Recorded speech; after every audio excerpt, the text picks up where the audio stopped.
Hi guys. So last week we went through a PowerPoint that taught us how to put all the pieces together to make a very effective thesis statement specifically for literary analysis, which is going to be your first essay assignment to be assigned soon. So this week we're going to take another piece of how to go about writing that type of essay. And one of the requirements is going to be to integrate textual evidence from the story itself. And much of the strategies for doing so is similar to what you most likely learned in college composition for using outside research in your own argument. In this case, the evidence or the proof or the research is going to exist primarily in the story or the text itself. So how to integrate that smoothly into your own argument is what we're going to be talking about today. So why do you use textual evidence? Why is it necessary to make your argument more effective? Essentially, like you'll see in the PowerPoint, it shows how you're interpreting your own argument and what kind of details in the story led you to that interpretation. For example, if you are going to argue that Marigolds is all about finding beauty in trials, and someone else is going to argue that Marigolds is more about trying to grasp control in an uncontrollable environment, these are two different interpretations, but they'll be using the same evidence, the text itself, using different details. So it's your way of forcing your reader to look at the story in your way by continually using the data or the quotes or other things within the text to make your thesis seem at least plausible to your reader. So evidence itself is open to debate, and that means that you can both be looking at the same story and, again, interpret it in two very different ways. So you'll see this picture that I've included here. It's one of those popular things you see pop up on social media saying, do you see a duck or a rabbit? And likely you saw this picture and you saw one of them first. So when I explain to you how each of them are formed, where the different parts are, you're likely to be able to see the other animal. So I see a rabbit first. I see this as his nose, his mouth, his eyes, and his ears. Now other people initially will see a duck, the ears not being ears, but instead the duck's bill, the eyes just being, again, the same eyes, and this is really just the back of his head. So we're looking at the same picture, we're looking at the same pieces, but we're interpreting it very differently. Now that's not to say that I don't understand where the duck's face is. When I looked at it again, I can see that. I still think that it is more of a rabbit than a duck. But if you gave your evidence to try to prove that the picture is intended to be a duck first, then going back to, again, those details and explaining how you see the duck and why you think that the duck is primary, that would be a very plausible thesis statement. We can agree to disagree. So does that mean that you can read any sort of interpretation into any story? And that's not true. So don't think that that means that any sort of ungrounded argument can be okay.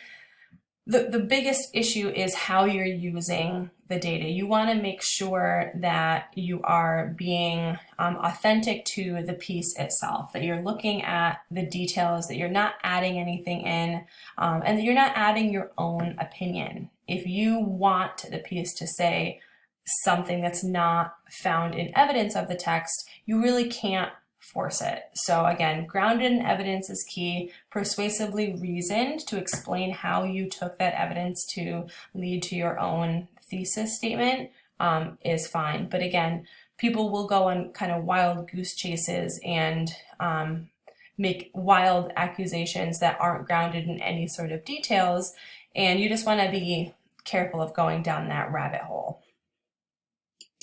So when you're looking at the text itself and you're trying to decide how to choose between a direct quote, summarizing, or paraphrasing, the thing that you want to ask yourself, and this is the same for any sort of research paper that you're using, what is important?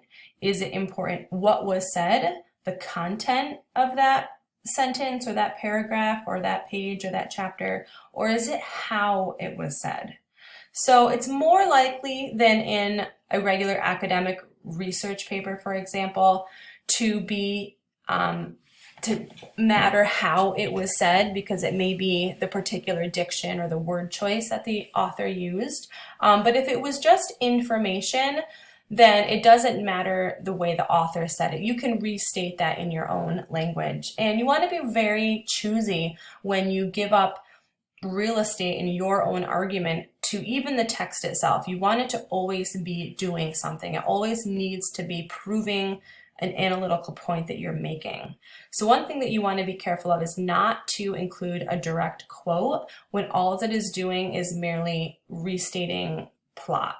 So if it doesn't matter how it was said, it's just what was said, it's preferable to summarize or to paraphrase.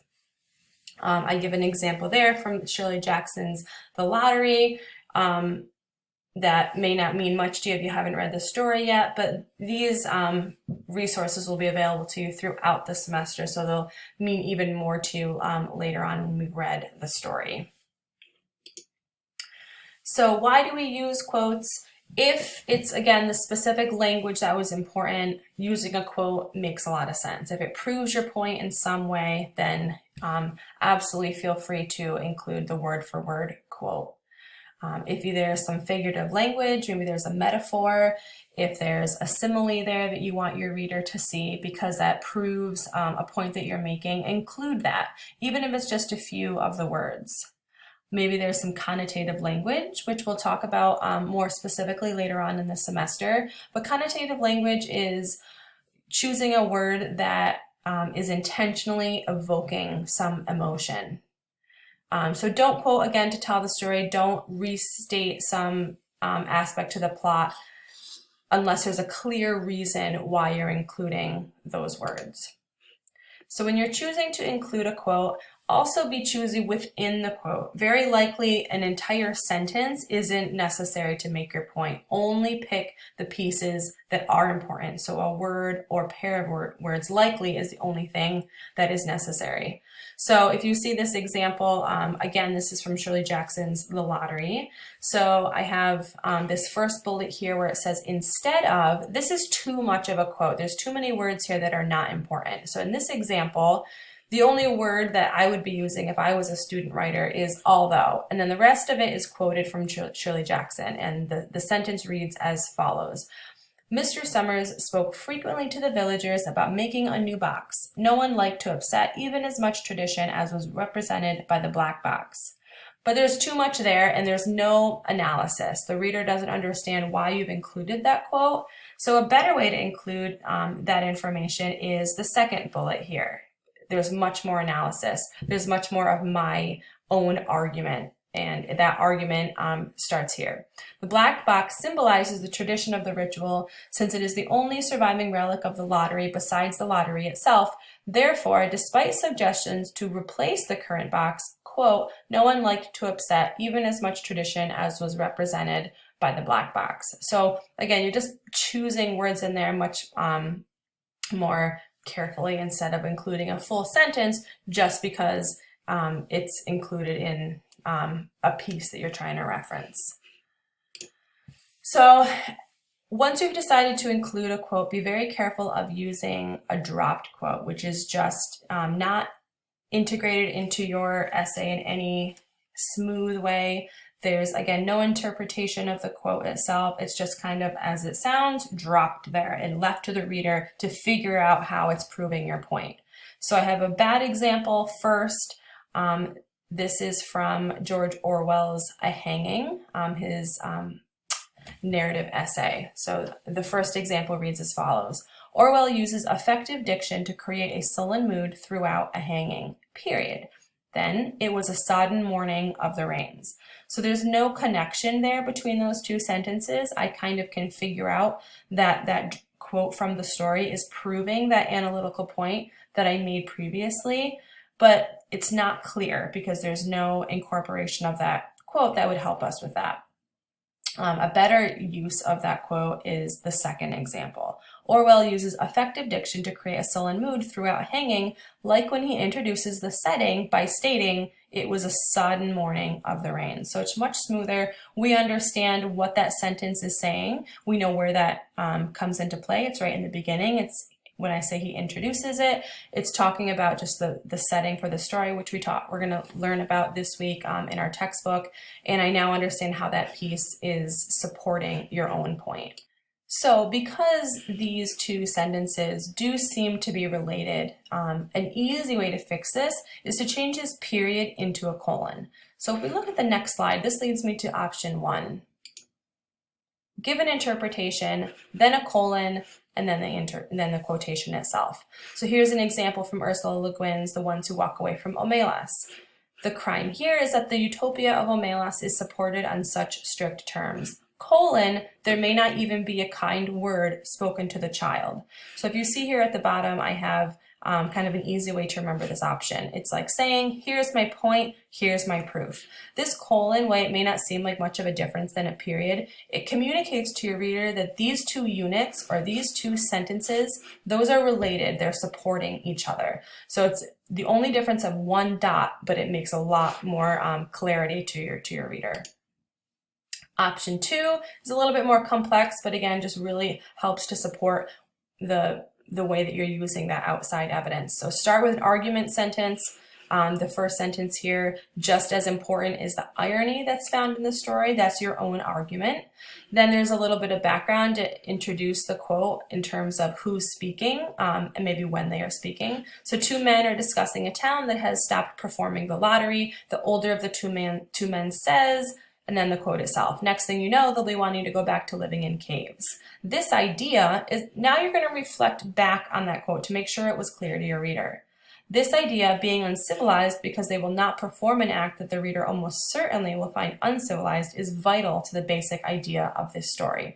So it's almost what I like to call a sandwich quote. There's the top piece of bread, the quote is the meat, and then we round it off with the bottom piece. Option 3 is to combine little pieces of the direct quote and embed them naturally into your own argument. So let's look at this example, another one from The Ones Who Walk Away from Omelas. Le Guin criticizes, quote, a bad habit that trickles down from the, quote, pedants and sophisticates, the classy intellectuals that teach us to celebrate pain over pleasure, violence over peace, and despair over delight. So it's your own sentence, it's a little bit of paraphrasing, and included in there are also little pieces of the direct quote itself. So 3 different options, any of them work fine. I suggest mixing them up just to keep the life in your own writing more lively, just to make it easier and a little more interesting for your reader. So exactitude in quotations just means that you need to do your due diligence, that when you include a quote, that you're making sure you're doing it exactly. If you want to leave a piece out because it's not important, or maybe it's even distracting, you can use ellipses or the ... and that tells your reader that there was a piece there that I didn't think was important, so I took it out.